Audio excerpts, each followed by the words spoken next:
आवडीने भावे हरिनाम घेसी, तुझी चिंता त्यासी सर्व आहे। नको खेद करू कोणत्या गोष्टीचा, पती लक्ष्मीचा जाणतसे। सकळ जीवांचा करीतो संभाळ, तू जमोकली लायसे नाही। जैशी स्थिती आहे तैशा परी राहे, कवतुक तू पाहे संचिताचे। एका जनार्दनी भोग प्रारब्धाचा, हरी कृपे त्याचा नाश झाला। हरिमुखी गाता हरपली चिंता, तया नाही मागुता जन्म घेणे। नमो विठ्ठला राजया पांडुरंगा, नमो रुक्मिणी मावली ज्ञान गंगा। नमो पुंडलिका नमो चंद्रभागा, नमस्कार माझा रुक्मिणी पांडुरंगा। जिथे ज्ञान विज्ञान संजीव होते, जिथे योग विद्येस सामर्थ्य येते। जिथे मानवाला मिळे मोक्ष गाथा, तुझ्या पायरीशी सदा नम्र माथा। तुझ्या मंदिरी अर्थ जीवास तृप्ती, तुझ्या दर्शनी लोक स्वानंद घेती। श्रुती धन्य झाल्या तुझे गीत गाता, तुझ्या पायरीशी सदा नम्र माथा। पंढरीचा देवराया, पंढरीचा देवराया, पंढरीचा देवराया। दंडवत तुझे पाया, दंडवत तुझे पाया, तुझे पाया, दंडवत तुझे पाया, दंडवत तुझे पाया। पंढरीचा देवराया दंडवत तुझे पाया, दंडवत तुझे पाया, दंडवत तुझे पाया। पंढरीचा देवराया दंडवत तुझे पाया, दंडवत तुझे पाया, दंडवत तुझे पाया। अलंकापुरी रम्य सिंहासनस्थं, पदं भोजते जस्फुरदिक्प्रदेशम्।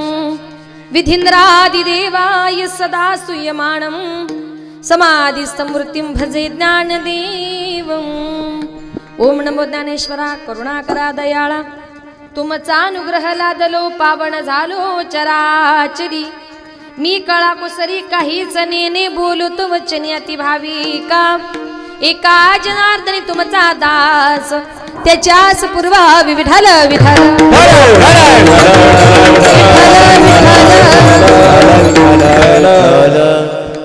आवडीने भावे हरिनाम घेसी, तुझी चिंता त्यासी सर्व आहे। अभंगाला सुरुवात करण्यापूर्वी थोडासा परिहार द्यायचा तो असा। आज या ठिकाणी कैलासवासी शिवाजी आप्पा सूर्यवंशी आपण आपल्यातून जाऊन आज 1 वर्ष पूर्ण झालेलं आहे। आणि त्यांच्या या प्रथम पुण्यस्मरणाच्या निमित्ताने या ठिकाणी त्यांच्या संपूर्ण सूर्यवंशी परिवारानं जी काही कीर्तनरूपी सेवा आयोजित केली, त्यांच्या पश्चात त्यांच्या पत्नी गंगा भागीरथी निर्मलाताई शिवाजी सूर्यवंशी, एक मुलगा आहे आदरणीय श्री वैभव भाऊ शिवाजी सूर्यवंशी, 3 मुली आहेत सविताताई गणेश तिदमे, सौ भारतीताई योगेश गडाक आणि सौ ज्योतिताई चेतन कडलक। आमचे आदरणीय रमेश भाऊ सूर्यवंशी, आदरणीय सीताराम भाऊ पिंगळे आणि त्यांच्या परिवारानं आज मला ही फोन करून तारीख दिली आणि त्यांच्या विनंतीला मान देऊन बऱ्याच वर्षातून आपल्या गावात येण्याचा परत एकदा योग आला। कारण दरवर्षी तुम्ही 3 वर्षातून एकदा माझी आठवण काढता म्हणजे काढता। कधी हां म्हणजे जावयाला बोलवता की मुलीला बोलवता? अधिक मासात दरवर्षी कीर्तन असं, पण ह्या वर्षी थोडासा अधिक मासाचा सप्ताह आपला झाला नाही, त्याच्यामुळे तुम्हालाही माझी आठवण आली नाही। पण तरी सुद्धा आज या ठिकाणी या सूर्यवंशी परिवाराच्या वतीनं जी काही कीर्तनरूपी सेवा आयोजित केली, चांगलं कार्यक्रमाचं नियोजन केलं, त्याबद्दल या परिवाराचे मनपूर्वक आभार.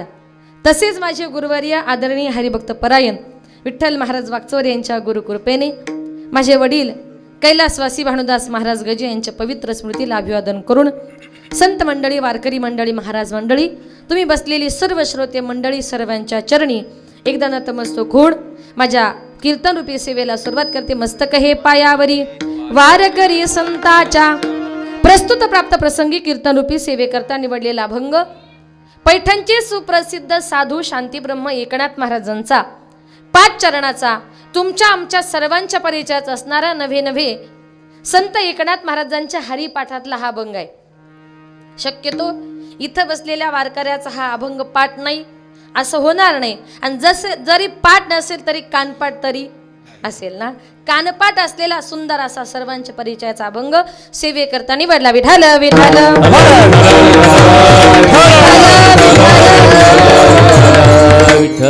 आवडीने भावे हरिनाम घेसी तुझी चिंता त्यासी सर्व आहे.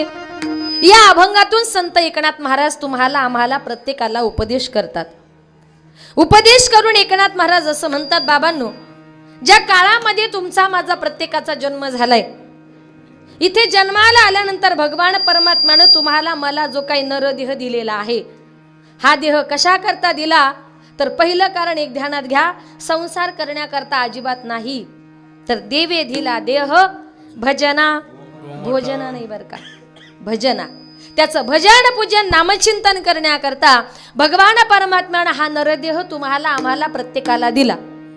मग हा नरदेह तुम्हाला आम्हाला मिळण्याचं कारण सुद्धा एक आहे, मागच्या जन्मीचं काहीतरी कर्म. अगा कर्मी जे उरावे तेही सुख दुःखी फळावे, आणि तया ते भोगावया यावे देहा एका. अगा कर्मी जे उरावे, मागच्या जन्माचं जे उरलेलं आहे ते आता फेडण्याकरता, आणि तया ते भोगावया यावे देहा एका. एकट्याला मात्र हे सगळं काही कर्म भोगायचं आहे. म्हणून एकनाथ महाराज तुम्हाला आम्हाला कळकळीनं उपदेश करतात की बाबांनो, तुम्हाला भगवान परमात्म्याचं चिंतन या कलियुगामध्ये तुम्हाला करावं लागेल. कारण का, आपल्या उद्धाराकरता एवढं एकच साधन राहिले, नाम संकीर्तन साधन पै सोपे. कीर्तनाचं साधन हे तुमच्या माझ्या सर्वांकरता सोपं साधन या कलियुगामध्ये राहिले. दुसरं काही साधन आपल्याला तरुण नेण्याकरता नाही. तुम्ही आम्ही इथं बसलेली माणसं खूप भाग्यवान आहात का, आपण 2 लाटेमधून वाचलो, आणि तिसऱ्यातून जर वाचायचं असेल तर एकच उपाय, कलियुगा माझी करावे कीर्तन. भगवान परमात्म्याचं नामचिंतन, त्याचं कीर्तन, त्याचं भजन, त्याची श्रवण भक्ती हे जर केलं तरच आपला उद्धार होणार आहे. नाहीतर या जगाच्या बरोबर आपण कधी बुडून जाऊ हे आपल्याला सुद्धा सांगता येणार नाही. एकनाथ महाराज असं म्हणतात, माझ्या भगवान परमात्म्याला आवडते तेच करा. आवडे देवासी तो ऐका प्रकार, आवडे देवासी तो ऐका प्रकार, आवडे देवासी तो ऐका प्रकार, आवडे देवासी तो ऐका प्रकार, आवडे देवासी तो ऐका प्रकार, आवडे देवासी तो ऐका प्रकार, आवडे देवासी तो ऐका प्रकार, आवडे देवासी तो ऐका प्रकार. नामाचा उच्चार रात्र दिन, नामाचा उच्चार रात्र दिन, नामाचा उच्चार रात्र दिन, नामाचा उच्चार रात्र दिन. माळ गळा गोपी चंदन तिळा, तुळसी माळ गळा गोपी चंदन तिळा, तुळसी माळ गळा गोपी चंदन तिळा, तुळसी माळ गळा गोपी चंदन तिळा, तुळसी माळ गळा गोपी चंदन तिळा, तुळसी माळ गळा गोपी चंदन तिळा, तुळसी माळ गळा गोपी चंदन तिळा, तुळसी माळ गळा गोपी चंदन तिळा. माझ्या देवाला काय आवडतं? आवडे देवासी तो ऐका प्रकार, कुठला प्रकार आवडतो लक्ष द्या. नामाचा उच्चार रात्रंदिन, जे भक्त मनापासून त्याचं रात्रंदिवस नामचिंतन करतात, देव म्हणतात ते भक्त मला माझ्या प्राणापेक्षाही प्रिय आहे. ज्ञानेश्वरीत त्याचं वर्णन आले. परी प्राणाहुनी परवते, मज आवडती निरुते, ते भक्ती चरित्राते प्रशंसती. नामाचा उच्चार रात्रंदिन. अजून काय आवडतं? तुळसी माळ गळा गोपी चंदन टिळा, ज्याच्या गळ्यामध्ये पवित्र तुळशीची माळ आहे, कपाळाला गोपी चंदनाचा टिळा आहे आणि हृदयी कळवळा वैष्णवांचा. दुसऱ्या वारकऱ्यांबद्दल मनामध्ये तळमळ आहे, ते भक्त माझ्या देवाला फार आवडतात. म्हणून ज्याच्या गळ्यामध्ये तुळशीची माळ आहे ते देवाला आवडतात बर का. मग अवश्य माणसाच्या गळ्यामध्ये पवित्र तुळशीची माळ असावी. का? देवाला आवडतं म्हणून. पण आपण देवाला आवडतं ते करत नाही. आपण नेहमी देवाच्या विरुद्ध करत असतो, म्हणून आपण देवाला आवडत नाही. देवाला आवडण्याकरता काय करा? गळ्यामध्ये पवित्र तुळशीची माळ घाला. पण या 2 वर्षाच्या काळात ना बऱ्याच लोकांनी आपल्या माळा काढल्या. का? डॉक्टरनी सांगितलं जगायचं असेल तर खावं लागेल. तो म्हटला मला जगायचे, त्यानं खाल्लं. पण ज्यांनी पहिल्या लाटेत माळी काढल्या ते दुसऱ्या लाटेत निघून गेले. ज्यांनी दुसऱ्या लाटेत काढल्या ते तिसऱ्या लाटेत जातीलच याची गॅरंटी. म्हणून तुम्हाला नसल जमत तर घालायची नाही, पण देवाची टिंगल करायची नाही. काय? देवाची टिंगल करायची नाही. काही काही लोक दिखाव्या करता घालतात न रात्रीच्या काढून ठेवतात, त्याला किंमत नाही हो. अशा माणसाला भगवंत कधीच जगू देत नाही, कधीच जगू देत नाही. का? तर देवाचा अपमान देवाला सहन होत नाही. म्हणून तुळशी माळ गळा गोपी चंदन टिळा, जे माझ्या देवाला आवडते तेच तुम्ही करा. वाचायचं असेल तर तेवढाच उपाय तुमच्या माझ्या करता सगळ्यात सोपा राहिलाय. म्हणून आमचे एकनाथ महाराज असं म्हणतात, तुम्हाला देवाचं चिंतन करायचे कसं करा? आवडीने भावे, अतिशय आवडीने त्याचं नामचिंतन केलं पाहिजे. मग तुम्ही सांगाल ताई आवडीने नामचिंतन करणं म्हणजे काय? तर ऐका, अगदी व्यवहारातलं सोपं करून सांगते की ज्याप्रमाणे एखाद्या माणसाला एखादी भाजी जर खूप आवडत असेल, तो म्हणतो अरे वा आज माझ्या आवडीची भाजी केली. मग आवडीची भाजी केल्यानंतर त्याला इतका आनंद होतो. तो जर जेवायला बसला तर त्या दिवशी तो काय करतो? आवडती भाजी आहे म्हटल्यानंतर एक भाकर खाण्याऐवजी तो अर्धीच भाकर खातो. खातो की नाही?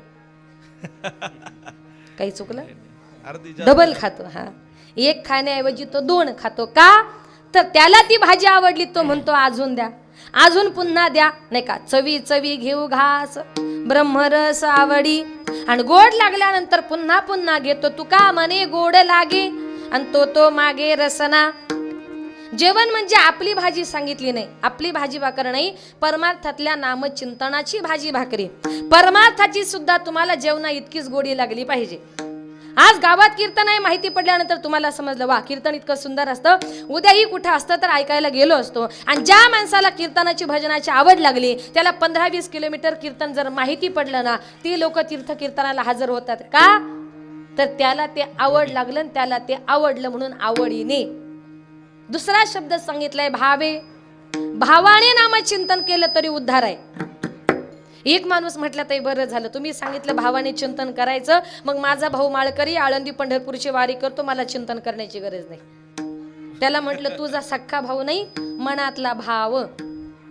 लोक काही अर्थ करतात, मनातला भाव महत्वाचा आहे का? मग ज्या टायमाला महिलांकरता सांगते, ज्या टायमाला स्त्रिया स्वयंपाक करतात ना, त्या टायमाला आपल्या मनामध्ये जे विचार येतात, आपल्या मनात जो भाव असतो, तो भाव त्या स्वयंपाकामध्ये उतरत असतो. आणि खाल्ल्यानंतर माणसाची बुद्धी सुद्धा तशीच होते. तुम्ही एका दिवशी भांडण करून जर बाईनं स्वयंपाक केला, ती स्वयंपाक करायला घेते कुणाशी तरी भांडण होते, ती तांबे आपटते, टोमॅटो आपटते, खोबरं आपटते, सगळं आपटून स्वयंपाक करते. त्या दिवशी तिने 1 नाही 2 वाट्या खोबरं घालू द्या, ती भाजी चवीला चांगली लागत नाही. का? तर त्या भाजीमध्ये भांडणाचा भाव आहे. पण एखादी भाजी तिनं प्रेमानं करू द्या, माझ्या नवऱ्याला आवडते, माझ्या मुलाला आवडते, नका तुम्ही तिला खोबरं घालू, साधी मीठ मिरची मसाला घालून जर भाजी केली ना, तर ती भाजी चवीला खूप छान लागते. का? तर ही भाजी करण्यामध्ये तुमच्या मनामध्ये चांगला भाव होता. नसेल माझ्यावर विश्वास तर घरी जा, संध्याकाळी नवऱ्याशी चांगली भांडण करा आणि मग भाजी करा, मग खाऊन बघा. काय? मनातला भाव त्या स्वयंपाकामध्ये उतरत असतो. म्हणून तर माझे एकनाथ महाराज संत महात्मे म्हणतात का स्वयंपाक करताना संध्याकाळच्या टायमाला महिलांनी भाकरी करताना हरिपाठ म्हणायचा. का? तर खाणाऱ्या माणसाला सुद्धा वाटतं मी सुद्धा हरिपाठ केला पाहिजे. पण आपल्या बाया भाकरी करायला बसल्या का? बसल्या ना, कळलं ना? इकडे थूक तिकडे थूक, भाकरी ते थुकतात, माहिती काय? म्हणून मनातला भाव, देवाचं चिंतन करायचं, आवडीनं करा, भावानं करा. आणि जीवन जगत असताना असं काहीतरी कर्म करा का स्वर्गामध्ये गेल्यानंतर तुम्हाला आम्हाला यमाच्या यातना सहन कराव्या लागणार नाही. ऐसिया साधन करा काही, ऐसिया साधन करा काही, ऐसिया साधन करा काही, ऐसिया साधन काही, ऐसिया साधन करा काही, ऐसिया साधन करा काही, ऐसिया साधन काही, ऐसिया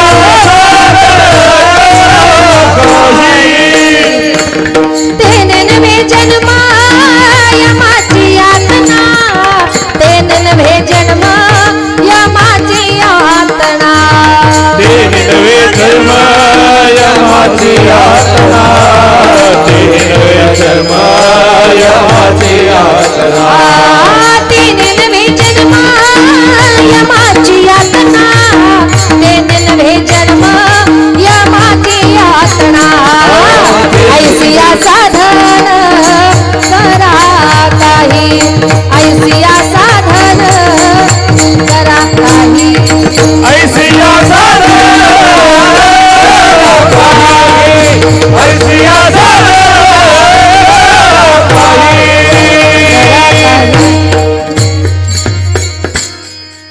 असं काहीतरी साधन करा.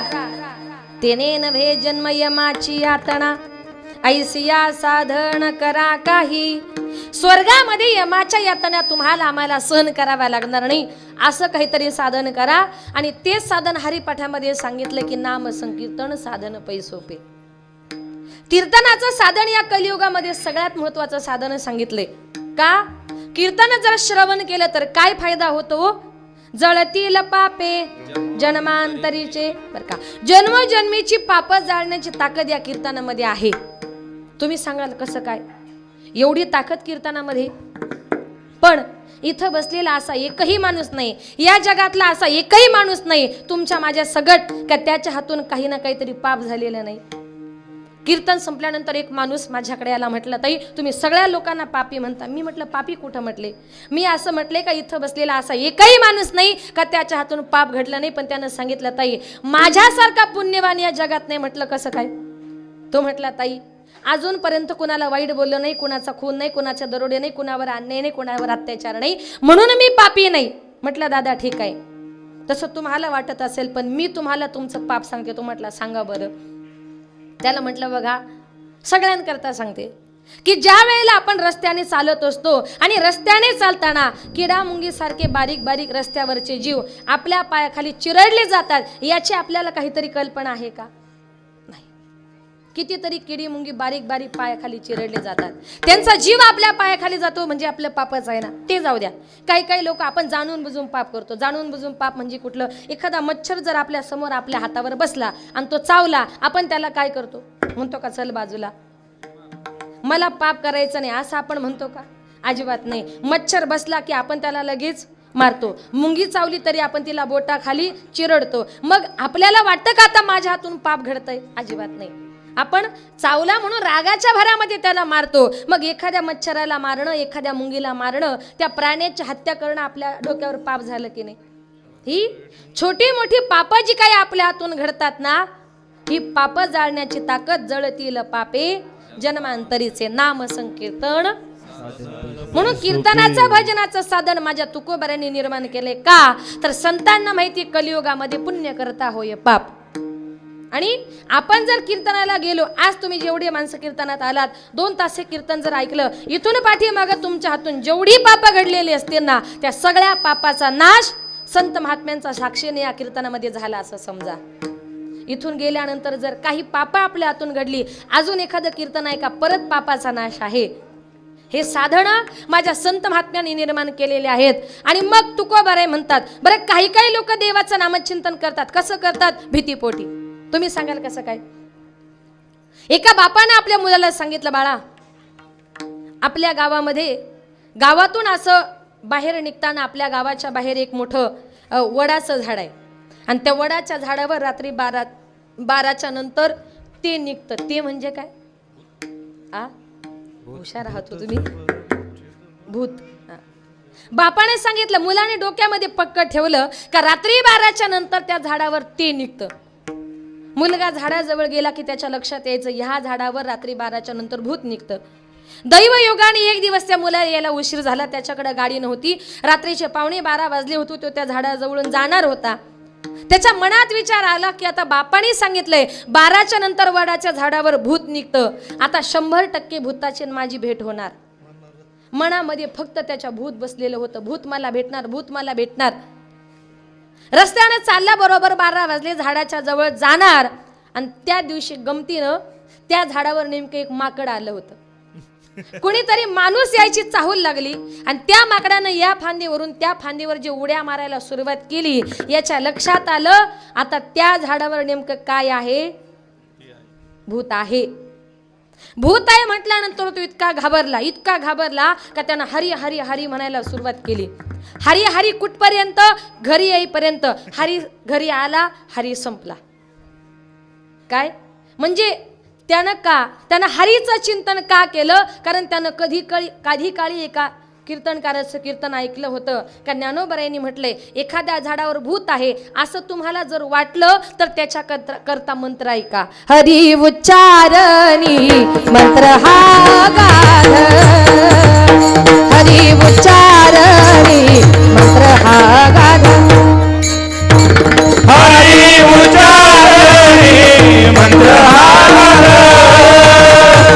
हरी उच्चारणी मंत्र हा गाध, हरी उच्चारणी मंत्र हा गाध, हरी उच्चारणी मंत्र हा गाध,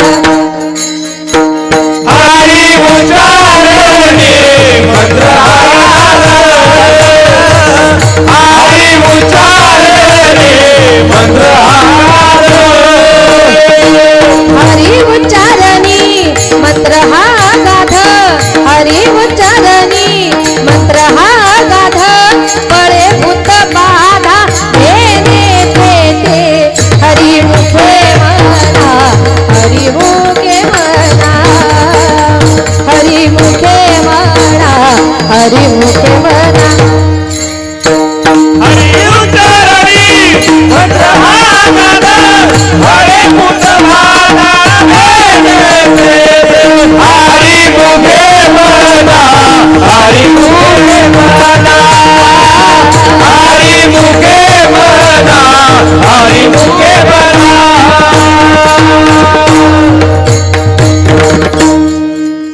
आपण नेहमी हरिपाठ म्हणतो नाही का, समोर बसलेली वारकरी मंडळी, पण आपण म्हणतो पण आपण त्या शब्दाचा कधी विचार करत नाही. मला सुद्धा प्रमाणे आल्यानंतर डोक्यात आलं, हा बरोबर, हरी उच्चारणी मंत्र हा आघाद आणि पळे भूत बाधा भेने तिथे. एखाद्या ठिकाणी भूत आहे, काही लोक म्हणतात नाही त्याला काहीतरी बाहेरचं झालं. तुमच्याकडे आहे का ते? म्हणतात ना त्याला भूतबाधा झाली, त्याला भूताने झपाटलं, मग या भक्ताकडे जा, त्या भक्ताकडे जा. तो म्हणतो 35,000 द्या, एखादा कोंबडा द्या, एखादा लिंबू द्या, बरं करतो. ज्ञानोबराय म्हणतात इकडे तिकडे जाण्याची गरजच नाही.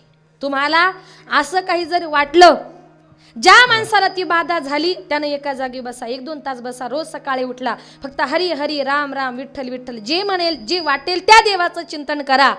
आणि त्या देवाचं चिंतन केलं का भूत नुसती चालत नाही हो, पळत सुटतात. पळे भूत बाधा भेने तेथे हरिमुखे म्हणा, हरिमुखे म्हणा, पुण्याची गणना कोण करी. ही ताकद आहे त्या भगवान परमात्म्याच्या नामचिंतनाची. म्हणून एकनाथ महाराज म्हणतात, आता मला सांगा, मग त्या मुलाने भूताची भीती वाटल्यानंतर जे काही हरीचं नामचिंतन केलं, ते नामचिंतन त्यानं आवडीनं केलं, भावाने केलं, प्रेमानं केलं का भीतीनं केलं? कशाने? भीतीने. याला म्हणतात भयाने किंवा भीतीने नामचिंतन करणं. पण एकनाथ महाराज म्हणतात भयाने भीतीने नामचिंतन करण्यापेक्षा नामचिंतन करायचंय. कसं करा? अभंगाचे आवडीने भावे हरी नाम घेती, आवडीने भावे हरी नाम घेती, आवडीने भावे हरी नाम घेती, आवडीने भावे हरी नाम घेती, आवडीने भावे हरी नाम घेती, आवडीने भावे हरी नाम घेती, आवडीने भावे हरी नाम घेती, आवडीने भावे हरी नाम घेती,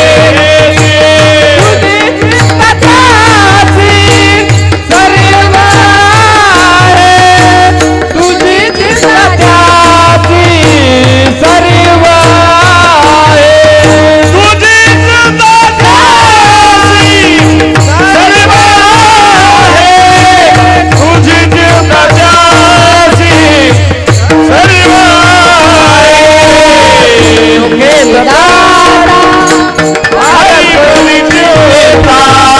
हरी मुखी गाता अर्पण चिंता, हरी मुखी गाता अर्पण चिंता, हरी मुखी गाता अर्पण चिंता, हरी मुखी गाता अर्पण चिंता, हरी मुखी गाता अर्पण चिंता, हरी मुखी गाता अर्पण चिंता, हरी मुखी गाता अर्पण चिंता, आवडीने भावे हरी नाम घेती, तुझी चिंताची सर्व आहे, तुझी चिंताची सर्व आहे, आवडीने भावे हरी नाम घेती, चिंताची सर्व आहे, तुझी चिंताची सर्व आहे. आवडीने भावे हरी नाम घेसी, तुझी चिंता त्यासी सर्व आहे. एकनाथ महाराज म्हणतात चिंतन करायचे आवडीनं करा, प्रेमानं करा, भावानं करा. आणि आपण जर त्या देवाचं चिंतन जर केलं तर तुझी चिंता त्यासी सर्व आहे. आपण कशाची चिंता करायची नाही, आपली चिंता करणारा भगवंत वरती बसलाय. कारण का? एकनाथ महाराज म्हणतात प्रत्येक माणसाच्या जीवनामध्ये दोन गोष्टी येतात. एक येते ती चिंता आणि दुसरी येते ती चिता. फरक फक्त बिंदू मात्र आहे. एकावर टिंब दिल्यामुळे एकाचा अर्थ चिंता असा झाला आणि एकावरचा टिंब काढल्यामुळे एकाचा अर्थ चिता असा झाला. जी मेल्यानंतर जाळते तिला चिता असं म्हणतात आणि जी जिवंतपणी पावलोपावली जाळते तिला चिंता असं म्हणतात. का चिता परवडली का माणसाला समजत नाही, पण चिंता जीवनामध्ये नको. कबीर महाराजांनी फार सुंदर वर्णन केले. चिंता से घटे चतुर्य, दुःख से घटे शरीर, पाप से घटे लक्ष्मी, कह गए दास कबीर. कबीर महाराज म्हणतात चिंता से घटे चतुर्य. ज्या दिवशी तुमच्या जीवनामध्ये काही ना काहीतरी चिंता येते ना, लोक म्हणतात फार हुशार माणूस होता रे, पण आता वेड्यासारखा वागायला लागला. का? तर त्याच्या जीवनामध्ये रात्रंदिवस काही ना काहीतरी चिंता आहे आणि चिंतेमुळे त्याचं शहाणपण सुद्धा बाजूला जातं. दुसरी गोष्ट सांगितली दुःख से घटे शरीर. काही काही लोक म्हणतात आमच्या घरामध्ये खायला प्यायला कशाचीच कमी नाही, पण तरी सुद्धा आमच्या मुलांची बायकोची तब्येत होत नाही. का होत नाही? तिच्या जीवनामध्ये काही ना काहीतरी दुःख आहे. दुःख से घटे शरीर आणि पाप से घटे लक्ष्मी. काही काही लोक काय म्हणतात, पूर्वी आमच्याकडे फार पैसा होता, पण ताई आता हातामध्ये पैसाच थांबत नाही. पैसा थांबत नाही याला कारण का? ज्या दिवशी तुमचं पाप वाढतं ना, त्या दिवशी लक्ष्मी ही घरातून नाराज होऊन जात असते. पाप से घटे लक्ष्मी आणि कह गए दास कबीर. ही संतांची वाणी, हे आपल्यासारख्याचा शब्द नाही हो. संतांचा शब्द कधी खोटा ठरत नाही. म्हणून संत महात्मे म्हणतात, जीवनामध्ये अजिबात तुम्ही कशाची चिंता करायची नाही. आपली चिंता करणारा वरती बसलाय, तुम्ही फक्त त्याचं चिंतन करा, तो तुमची चिंता करणार. एक उदाहरण देऊन सांगेल, आपण जर त्याचं चिंतन केलं मग तो आपली चिंता कशी करतो. एक उदाहरण देऊन सांगते. आमचे संत गोरोबा काका, गोरा कुंभार, चिखल तुडवायचा, मडके घडवायचे, आपला उदरनिर्वाह करायचा. आणि एक दिवस गोरोबा काका चिखल तोडत होते. त्यांच्या बायकोनं सांगितलं, हो मी जर